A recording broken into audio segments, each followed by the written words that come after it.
নমস্কাৰ, আশা কৰোঁ আপোনালোক সকলো ভালে আছে। মই আজি এটা ভিডিঅ' লৈ আহিছোঁ। চিলড্ৰেন অটিজিমক আপোনালোক জানে ট্ৰেভেল কৰিবলৈ বহুত অসুবিধাৰ সন্মুখীন হয়, কাৰণ তেওঁলোকৰ ছ'চিয়েল এংজাইটি থাকে। তো আশা কৰোঁ এই ভিডিঅ'টোৱে আপোনালোকক বহুতখিনি হেল্প কৰিব।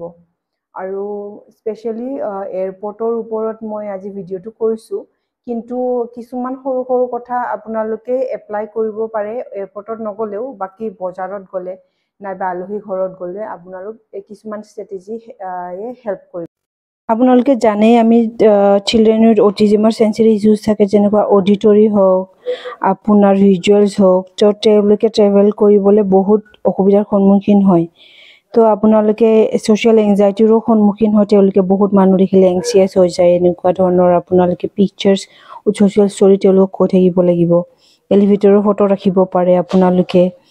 আৰু যদি বহুত বেছি প্ৰব্লেম হয়, আপোনালোকে চাইল্ড কেয়াৰ ৰুমত আপোনালোকে বাচ্চাটোক লৈ যাব লাগে, যাতে তেওঁলোকে ডিষ্টাৰ্বেঞ্চ বহুত কম হয়, অডিটৰী আৰু ভিজুৱেলছ।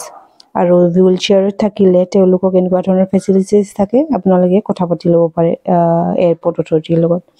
তাৰপিছত আপোনালোকক যেতিয়া মুভ কৰে এৰোপ্লেনটো, তেওঁলোকে অসুবিধাৰ সন্মুখীন হ'ব পাৰে। তো আপোনালোকে তেওঁলোকক মেণ্টেলি প্ৰিপেয়াৰ কৰি থ'ব পাৰে। আৰু ৰেড লাইট জ্বলি থাকিলে আমি যে ছিট বেল্ট মাৰি থাকিব লাগে, সেইটো কথাও আপোনালোকে শিকাব পাৰে।